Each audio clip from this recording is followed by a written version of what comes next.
வாங்கி இன்னைக்கு வந்து பெரியார் ட்ரஸ்ட்ல வந்து சொத்து மதிப்பு தெரியுமா 3 லட்சம் கோடி.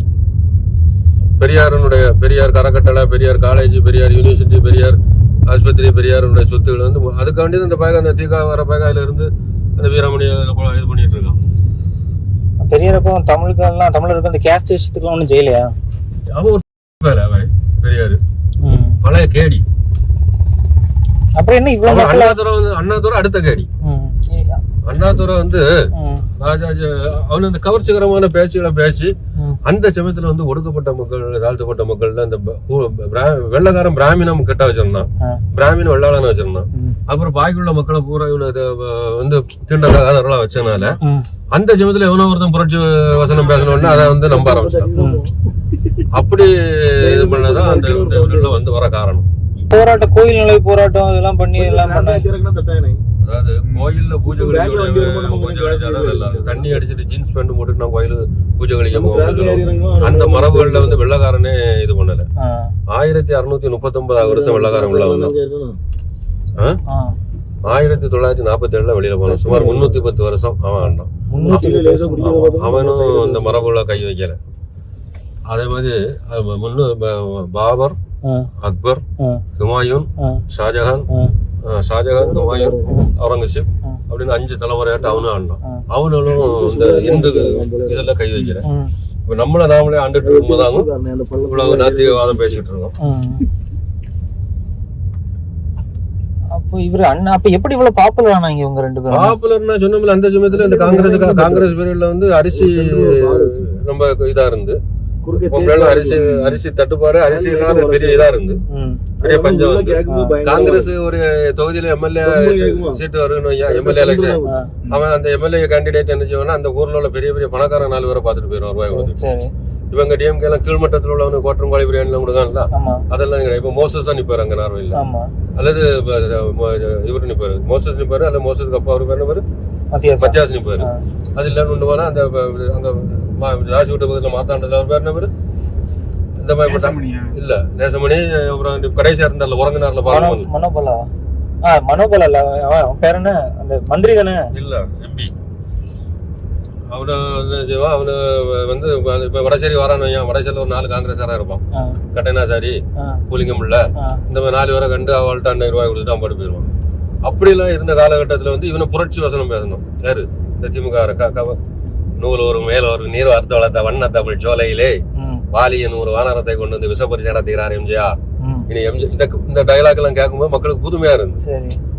அப்ப என்னன்னா, அப்போ புதுசா ஏதோ சொல்லுவோம் போலுக்கு, நமக்கு கோயில் கூடாது என்பதற்காக இல்ல, கோயில் குடியவர்களின் கூடாரமாக மாறிவிட கூடாது என்பதற்காக இப்படிலாம் டைலாக் எழுதி மலைக்கல்லன்ல இதெல்லாம் பண்ணும்போது மக்களுக்கு வந்து இந்த சரித்திர படமே பார்த்துட்டு இருந்த மக்களுக்கு இது ஒரு புதுமையா தெரிஞ்சு. அப்போ கருணாநிதியுடைய அந்த அடுக்குமொழி பேச்சுகளும் ஏதோ நம்மளை காப்பாற்றதான் வராம போலுக்குன்னு நினைச்சு கள்ளப்பயக்கன்றது அன்னைக்கு தெரியல, அவனும் அதை பயன்படுத்தி வந்து எவாபரேட் ஆயிட்டான். அது ஒரு அந்த காமராஜர் ஒரு நல்லவன். இன்னைக்கும் உனக்கு மெட்ராஸ்ல இந்த ஜெயின்ஜார் கோட்டை, அந்த பிரசிடென்சி காலேஜ், அந்த ஹைகோர்ட்டு, அந்த கதீட்ரல், சாந்தோம் இது, அந்த இந்த அவ்வளவுமே இந்த இப்ப பார்த்து பிரமிக்கக்கூடிய அவ்வளவுமே வெள்ளக்காரங்க. அதுல வந்து ஒரு Robert Clive, Wellesley, Dalhousie, Warren கேஸ்டிங், மவுண்ட் பேட்டன், இவனு அவ்வளவு பேருமே வந்து வளர்ச்சி திட்டங்களை தான் கொண்டு வந்தோம். தாமஸ் பேரி, இந்த பேரி வேறுன்னு சொல்லி வெளிக்கிறதுக்கு எல்லாம் ஃபேமஸ் ஆட்டு. அவன் பேரின்னு ஒரு 22 வயசுக்காரன் வந்து பொழிச்சு கடத்தினா டேர் பில்டிங்னு ஒரு பில்டிங் கட்டினான் பாரிமுனையில. அவன் அந்த பேரி வந்து முதல்ல அங்க தயாரிச்சு என்ன தெரியுமா, ஊறுகாய் போட்டு வச்சக்கூடிய ஜாடி. அது இப்போ கடைசி கக்கூஸ் கோப்பை, பீங்காங்கோ, இது க்ளோசெட்டு, வாஷ் பேஷன் அளவு வந்தாச்சு. அவன் அது பெரிய அளவுல இந்த பணத்தை வச்சுதான் அங்க லண்டன்ல ஒரு இதே அவனு அங்க உள்ள பைசா கொண்டு லண்டன்ல கட்டினாலுமே இதை வந்து வளர்ச்சி அடைய வச்சான். Infrastructure develop. ஆமா, ரொம்ப சூப்பரா. பக்கிங்காம் கால்வாயை தோண்டினான், ரயில்வேஸ், சென்னை துறைமுகத்தை கட்டவே முடியாது, கெட்ட பாரங்கேசன் கட்டி நானாச்சுன்னு சொல்லி கட்டினான். அந்த மாதிரி அவனை செய்தான்.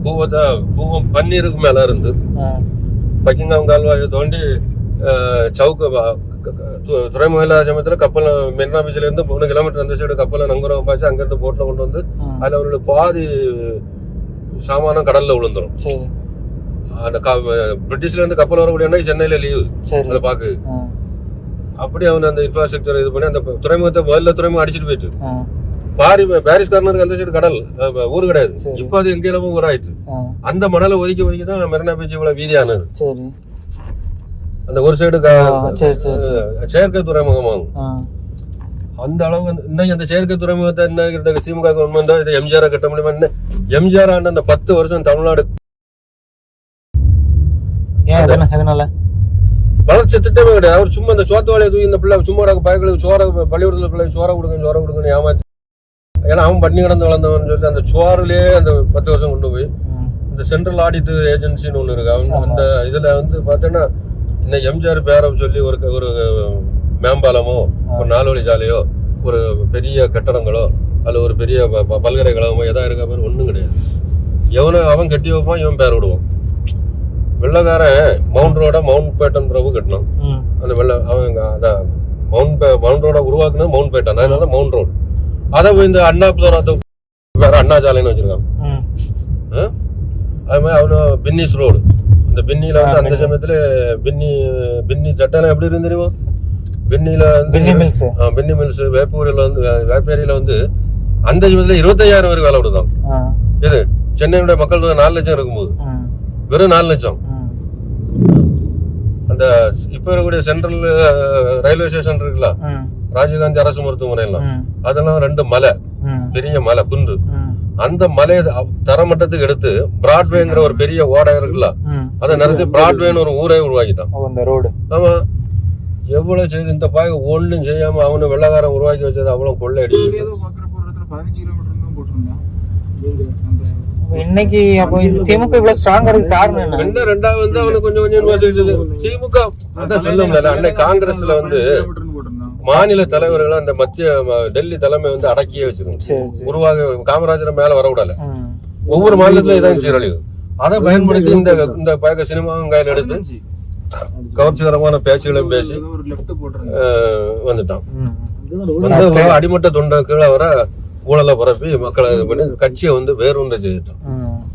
எல்லாருக்கும் அந்த காசு ஆதாயம் பார்த்துட்டாங்க. ஆமா, அவனு ஒரு 5 லட்சம் கோடி வரை சம்பாத்தியம் பண்ணி வெறும் 50,000 ரூபாய் இன்வெஸ்ட்மெண்ட். இது கேபிள் சுமங்கலி கேபிள் விஷன் சன் டிவி வெறும் 50,000 ரூபாய் அதனுடைய ஆரம்ப கேபிட்டல் வந்து அது. இன்னும் 5 லட்சம் கோடி.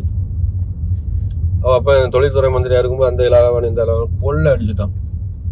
அப்புறம் அவனுடைய அந்த தொழில் இது காரியங்கள் எல்லாம் வந்து எடுத்து இன்கம் டேக்ஸ் எல்லாம் கிளியர் பண்ணி அதெல்லாம் பண்ணி அதில் ஒரு பெருந்தொழில் ஆகிட்டான். இன்னைக்கு கேபிளா பூரா அவன்கிட்ட தான் இருக்கு, திரும்பல ஊடகம் பூரா.